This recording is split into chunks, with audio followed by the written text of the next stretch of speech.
Hello dear students, let us see today the short numericals from your textbook page number 10. So the first numerical is, suppose you are standing on the tall ladder and if your distance from the center of the earth is 2r, then what will be your weight? असा इथे question तुम्हाला विचारलेला आहे. So मी तुम्हाला आत्तापर्यंत जेव्हा आपण numerical solve केलीत मी तुम्हाला काय सांगत आले की पहिल्यांदा न्यूमरिकल वाचायचं, त्याच्या थ्रू तुम्हाला काय विचारलं आहे, काय फाइंड आउट करायचं आहे, काय दिलेलं आहे, ह्या सगळ्या एंटिटीज आपल्याला न्यूमरिकल वाचल्यानंतर कळतात. आता इथं तुमच्या लक्षात आलं असेल आपल्याला फक्त एकच गिवन व्हॅल्यू दिली आहे की तुमचं अर्थच्या सेंटरपासूनचं डिस्टन्स 2r आहे, एवढंच दिलं आहे आणि तुम्हाला फाइंड आउट करायचं तुमचं वेट काय असेल.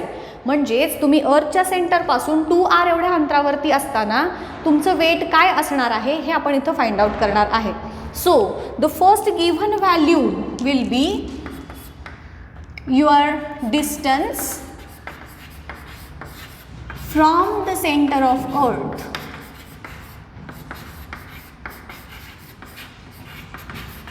आणि ते डिस्टन्स किती दिलं आहे 2r, एवढंच आपल्याला गिव्हन दिलेलं आहे. नाव what we have to find out is weight, that is W. एवढ्या अंतरावरती असताना तुमचं असणारं वेट काय आहे हे आपल्याला फाइंड आउट करायचं आहे. सो आता इथे ह्या गिव्हन आणि फाइंड आउट ह्या दोन गोष्टी तर आपण शोधून काढल्या, बट ह्याचा यूज करून कुठला फॉर्म्युला आपल्याला इथे यूज करायचा आहे हे कसं शोधायचं. तर त्यासाठी आपण एक कोरिलेशन असं लावू शकतो बघा की वेट म्हणजे काय असतं रे. आपण मास आणि वेट यांच्यामधला डिफरन्स शिकलोय की नाही. So weight is nothing but the gravitational force of attraction. म्हणजेच वेट हा एक प्रकारचा फोर्स आहे. फोर्समुळे जे काही किंवा एखाद्या ऑब्जेक्टवरती जे अर्थ फोर्स एक्झर्ट करतं त्याच्यावरती तुमचं वेट डिपेंड करतं. म्हणूनच मी इथे W is equal to force म्हणजेच mg, सरफेसपासून उंचावरती आहे म्हणून आपण g घेतलं. सरफेस अलॉंग द सरफेस असतं तर आपण ॲक्सलरेशन a घेतलं असतं. पण आता इथे W is equal to F is equal to mg आणि आता याच फॉर्म्युलामध्ये मी हा जो स्मॉल g आहे that is acceleration due to gravity, त्याच्या जागी मी काय लिहिणार gचा formula that is gm upon r². So माझा Wचा फॉर्म्युला झाला W is equal to m into gm upon r². So this formula we are going to use की जिथे r कॅपिटल आहे आणि इथे 2r, असं ह्या दोघांच्या मधलं कोरिलेशन आपल्याला नक्कीच फाइंड आउट करता येऊ शकतं यूजिंग दिस फॉर्म्युला. सो मी इथे हा फॉर्म्युला यूज केला. गिवन झालं, फाइंड आउट झालं, फॉर्म्युला झाला. Now let us see how to find out the weight using these entities. आता आपण इथे दोन केसेस कन्सिडर करूयात. पहिल्या केसमध्ये तुम्ही अर्थच्या सरफेसवरती असताना तुमचं वेट किती असेल हे शोधणारं एक इक्वेशन आपण फाइंड आउट करूया आणि दुसऱ्या केसमध्ये तुम्ही अर्थच्या सरफेसपासून 2r एवढ्या अंतरावरती असताना तुमचं वेट काय असेल याचं एक इक्वेशन बनवूयात. दोघांचा रेशो घेऊयात आणि मग बघू आपल्याला Wची व्हॅल्यू काय मिळते. So my first case will be weight on the surface of earth. अर्थच्या सरफेसवरती असतानाचं वेट दॅट इज, त्याला मी W1 म्हणेन. W1 विल बी mg आणि gच्या जागी मी काय लिहीन m into capital G into अर्थचं मास आणि रेडियस ऑफ अर्थ त्याचा स्क्वेअर. सो माझं W1ची व्हॅल्यू ही मिळाली, मी याला इक्वेशन नंबर 1 म्हटलं. Now whenever you are at a distance 2r from the center, so weight at a distance 2r from center, तेव्हा तुमचं जे काही वेट आहे त्याला मी W2 म्हटलं आणि W2चा माझा फॉर्म्युला येईल अगेन m इंटू g. मास तर दोन्हीकडे सेम आहे. gची व्हॅल्यू मात्र चेंज होत जाणार कारण इथे रेडियस आहे r आणि इथे 2r आहे, डबल आहे. सो माझा इथे फॉर्म्युला होईल m into gm upon 2r आणि त्याचा स्क्वेअर. याला मी पुढे सिम्प्लिफाय करत जाईन. I will get m into GM upon 2चा स्क्वेअर 4R². हे मला इक्वेशन मिळालं, याला मी इक्वेशन नंबर 2 म्हटलं. सो मला W1चा फॉर्म्युला मिळाला m into GM upon R².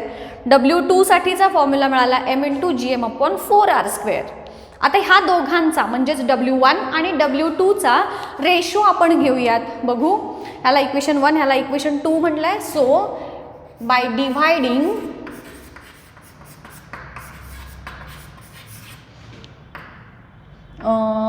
1 and 2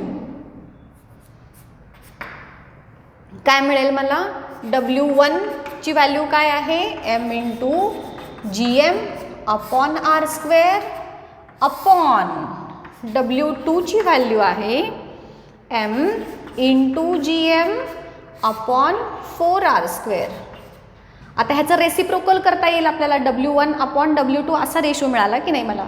so I will convert this into another form, that is W1 upon W2 is equal to m GM upon R² into 4R² upon m into GM.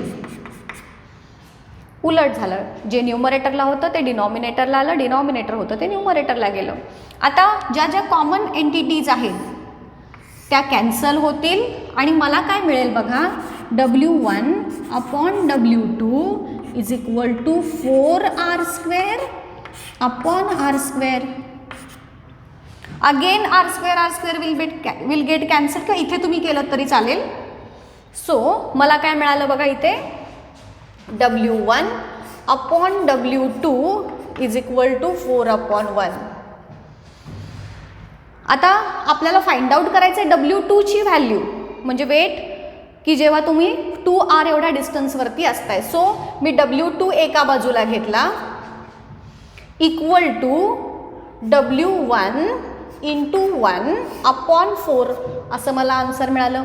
किंवा यालाच W1 upon 4 असं म्हणू शकतो, किंवा W1 into 1 upon 4 अशा कोणत्याही फॉर्ममध्ये तुम्ही याला कन्व्हर्ट करू शकता. सगळ्याचं मिनिंग सेम. मी काय केलं, क्रॉस मल्टिप्लिकेशन केलं ना. W2 एका बाजूला ठेवलं, W1 इंटू 1 अपॉन 4, किंवा त्यालाच W1 अपॉन 4 किंवा W1 इंटू 1 अपॉन 4. सगळ्याचा अर्थ सेमच. म्हणजेच काय की जेव्हा तुम्ही अर्थच्या सेंटरपासून 2R एवढ्या अंतरावरती असणार आहात तेव्हा तुमचं असणारं वेट हे सरफेसच्या वरती असतानाच्या वेटच्या 4 पटीनं 4 टाइम्स लेस असणार. अंतर वाढलं, वेट कमी होणार, फोर्स ऑफ अट्रॅक्शन कमी होणार आणि म्हणून तुमचं वेट पण कमी होणार. डबल डिस्टन्स झालं, force of attraction 4 times less झाला. आणि म्हणून इथे लिहिणार की when we are at a distance of 2R from the center of earth, then our weight will be 1/4 of W1 किंवा 1/4 of weight on the surface of earth. असं तुमचं final answer असेल. हे लिहून झालं आहे माझं. तुम्ही ह्याचं स्क्रीनशॉट काढून घेऊ शकता आणि नंतर मग तुम्ही तुमच्या नोटबुकमध्ये हे नोट डाऊन करून घ्या. खूप महत्त्वाच्या आहेत ह्या स्टेप्स. तुम्हाला टेक्स्टबुकमध्ये एवढं डिटेल दिलेलं नाही आहे. सो हे तुम्हाला समजण्याच्या दृष्टीनं व्यवस्थित सांगितलेलं आहे. ह्या पद्धतीनंच तुम्ही सॉल्व करत जा, कुठेही तुम्हाला कन्फ्युजन होणार नाही. ओके, सो हा झाला आपला फर्स्ट.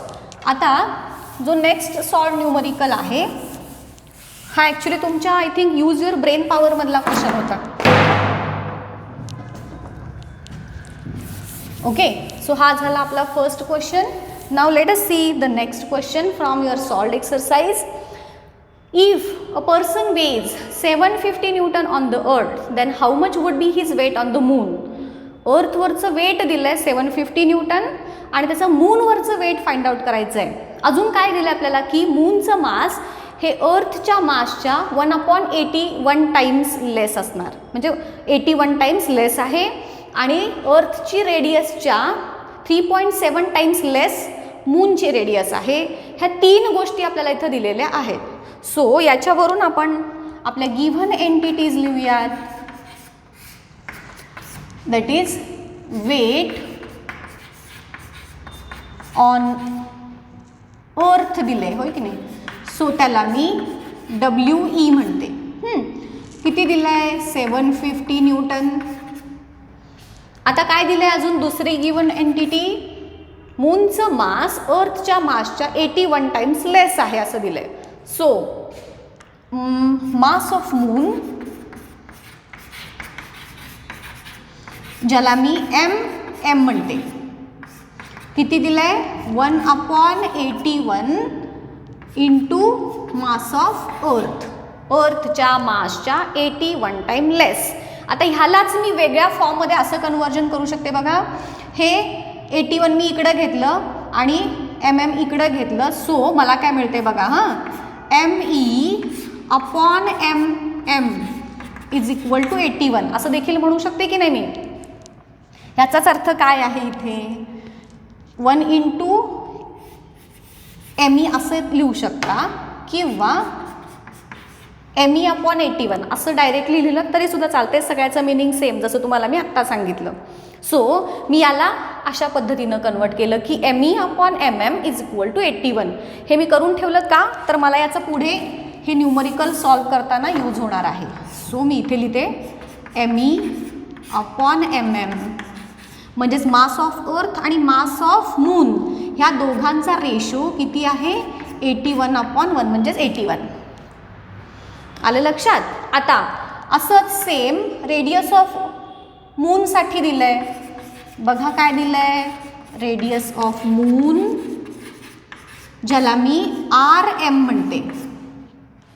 काय दिलं आहे त्याच्यामध्ये पण असंच अर्थच्या रेडियसच्या 3.7 टाइम्स लेस आहे.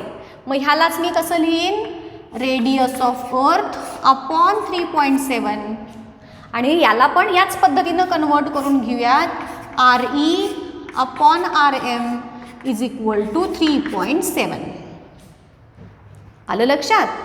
हे आपल्याला पुढं न्यूमरिकल सॉल्व करताना यूज होणार आहे. गिवन झालं. आता आपल्याला फाइंड आउट काय करायचं आहे बघा. Mass on moon sorry weight on moon find out करायचं आहे. सो फाइंड आउटमध्ये मी लिहीन वेट ऑन मून, ज्याला मी WM म्हणेन.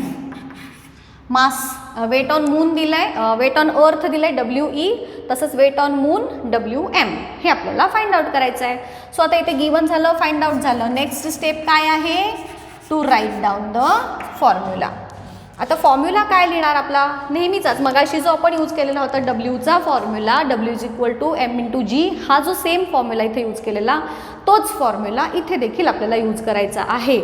So W is equal to mg आणि M/GM अपॉन R² हा आपला जो फॉर्म्युला इथे ह्या फर्स्ट न्यूमरिकलसाठी आपण यूज केलेला तोच इथे देखील यूज करायचा आहे.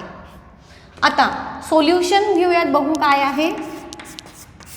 याच्यामध्ये आपल्याला हा जो फॉर्म्युला आहे हा फॉर्म्युला अर्थसाठी आणि मूनसाठी दोघांसाठी यूज करायचा आहे.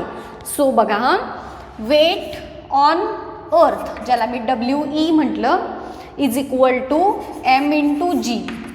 हां, मास तर दोन्हीकडे सेम असणार, मून आणि अर्थ दोन्हीकडे देखील. सो M/Gचा फॉर्म्युला GM अपॉन R². आता अर्थचं मास आहे म्हणून GME घेईन मी इथे, आणि अर्थची रेडियस आहे म्हणून REचा स्क्वेअर. ओके. आता मास हे कॉमन आहे दोन्हीकडे, म्हणून अजून आपल्याला इथे काय दिलेलं आहे रे, वेट ऑन अर्थ दिलेलं आहे बघा. म्हणजेच इथे WE ची व्हॅल्यू आपल्याला सप्लाय केलेली आहे इक्वल टू 750 असं म्हणूयात आपण.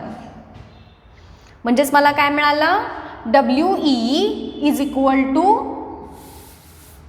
असं घेऊ 750 न्यूटन दिलेला आहे आणि WEचा हा फॉर्म्युला आहे. सो आता मी काय करते बघा, मास जो कॉन्स्टंट आहे त्याची व्हॅल्यू या फॉर्म्युल्याचा यूज करून मला कशी काढता येईल बघूयात. काय केलं कळालं का बघा. हा आपला नॉर्मल जो वेटचा फॉर्म्युला आहे त्याच्यामध्ये मी अर्थचं मास आणि अर्थची रेडियस घेतली. आता आपल्याला वेट ऑफ अर्थ दिलं आहे ना 750, सो मी इथे ते पुट केलं आणि त्याचा यूज करून मी बाजूला घेतला आणि बाकीचे सगळे एका साईडला घेतले. मला मास हे कॉन्स्टंट आहे, मास अर्थवरती पण सेम असणार आणि मूनवरती पण सेम असणार. सो माससाठीचा फॉर्म्युला मी घेतला. आता हे जे न्यूमरेटरला आहे ते इक्वेशनच्या या साईडला गेलं की डिनॉमिनेटरला येणार. सो REचं स्क्वेअर इंटू 750 अपॉन GME. काय केलं कळालं? एका साईडला m घेतलं, हे न्यूमरेटरला आहे, इकडं गेलं डिनॉमिनेटरला, हे डिनॉमिनेटरला आहे, हे आले न्यूमरेटरला. ओके, सो हे झालं माझं मासची व्हॅल्यू.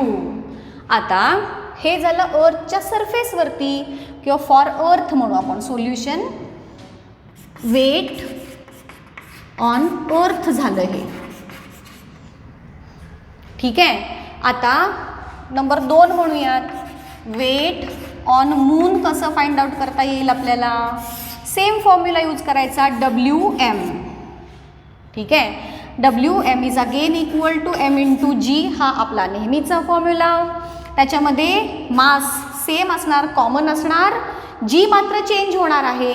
मग तिथे ह्या Gच्या ऐवजी काय येईल? M ॲज इट इज घेतलं इंटू GM. आता मूनचं मास आहे म्हणून MM अपॉन मूनची रेडियस म्हणून RM आणि त्याचा स्क्वेअर.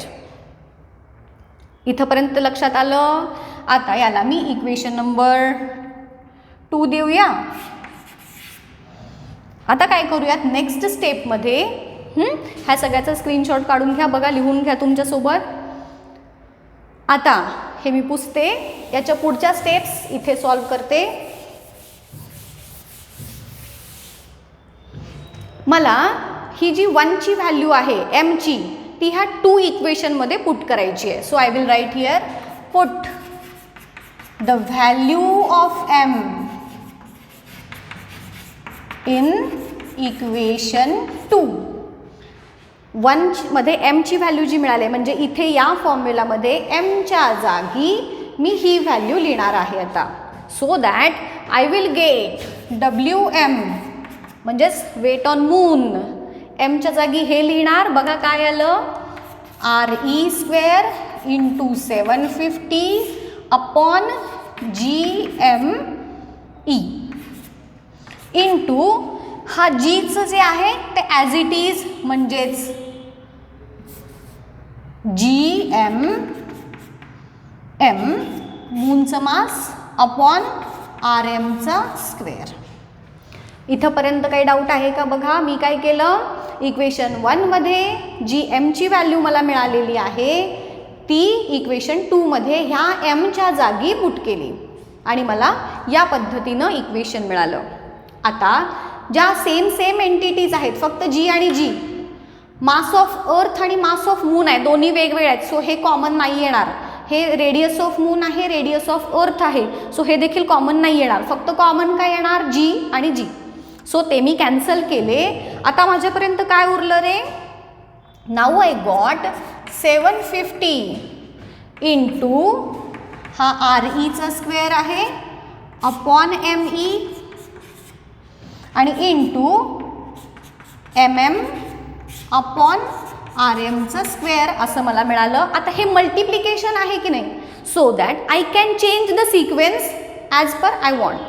सो मी काय केलं इथे बघा, आता हा सिक्वेन्स जो मला इथं मिळाला आहे तो माझ्या कन्व्हिनियन्ससाठी मी थोडासा चेंज करते. कसा चेंज करते बघा, 750 घेतला, RE आणि RMचे स्क्वेअर आहेत ते मी एक साईडला घेते, इंटू काय येईल मग, RE अपॉन RM दोघांचाही स्क्वेअर आहे, सो मी ब्रॅकेट स्क्वेअर घेतला, इंटू MM अपॉन ME हे दोन्ही एकत्र घेतले.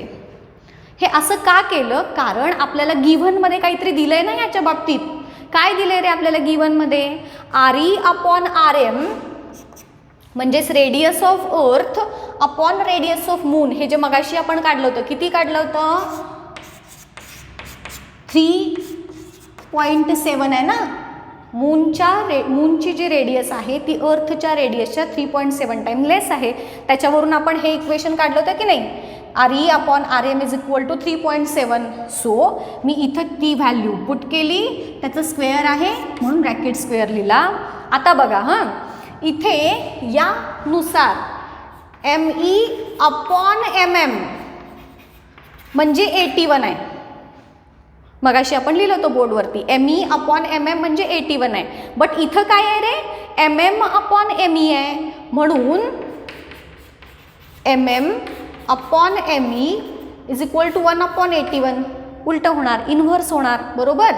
MM अपॉन ME म्हणजेच 1 अपॉन 81. सो मी इथे MM अपॉन MEच्या जागी काय लिहिलं, 1 upon 81.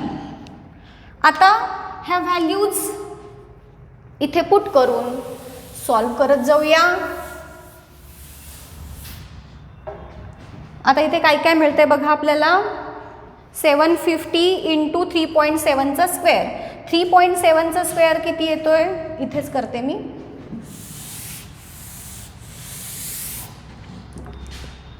WM mass weight on moon काढायचं आहे आपल्याला. 750 मी ॲज इट इज घेतलं आधी, इंटू 3.7 इंटू 3.7. 3.7चा स्क्वेअर केला, मला 13.69 हा त्याचा स्क्वेअर मिळाला, इंटू 81 परत ॲज इट इज घेतलं. आता तुम्हाला हवं तसं इंटू 1 अपॉन 81 आहे, सॉरी, किंवा मग इथे डिव्हायडेड बाय 81 तुम्ही करू शकता. सगळ्याचा अर्थ सेमच होतो. आता 750 इंटू 13.69 करायचं आहे आपल्याला. 750 इंटू 13.69 केल्यानंतर याचं आन्सर मला मिळेल आय थिंक 10.267 असं काहीतरी येतं आहे, अपॉन 81 परत 10,000 आय थिंक, 10.8 10,267 असं काहीतरी आन्सर येतं याचं. ठीक आहे, अपॉन 81 हा डिव्हिजन केल्यानंतर मला परत आली 126 अपॉन 75 असं काही आन्सर येत आहे न्यूटन वेट ऑन मून. इथे पॉईंट पण आहे पुढे, आय थिंक 0.5 वगैरे. सो 750 इंटू 13.69 यांचं मल्टिप्लिकेशन केलं, एवढं आन्सर आलं, डिव्हायडेड बाय 81 त्या दोघांचं डिव्हिजन केलं, 126.75 न्यूटन हे वेट आलं ऑन मून. आणि मग हेच आपलं फायनल आन्सर आहे. सो इथे तुम्ही परत एक वर्डमध्ये लिहायचं, the weight of the object किंवा द पर्सन सांगितलं आहे. So weight of the person on moon will be 126.75 newton. हे युनिट न विसरता लिहायचं आहे. आलं लक्षात. सो हे झालं आपला सॉल्व्ड न्यूमरिकल्स. तुमच्या टेक्स्टबुकमध्ये हे एवढ्या डिटेल स्टेप्स दिलेल्या नाहीत, बट तुम्ही जेव्हा एक्झाम्पल सॉल्व करता तेव्हा ह्या स्टेप्सना मार्क्स असतात. डायरेक्ट तुम्ही लिहून आन्सर लिहिलं की तिथे तुमचे मार्क्स हे कट होणार, हे लक्षात घ्या. म्हणून ह्या प्रत्येक स्टेप्स तुम्हाला इथे सॉल्व करून दिलेल्या आहेत. ह्या पद्धतीनं तुम्ही देखील न्यूमरिकल जे आहे ते सॉल्व करायचं आहे. सो इथंच थांबूयात आजच्या लेक्चरमध्ये. नेक्स्ट लेक्चरमध्ये नेक्स्ट सॉल्व्ड एक्झाम्पल जे आहेत ते बघणार आहोत.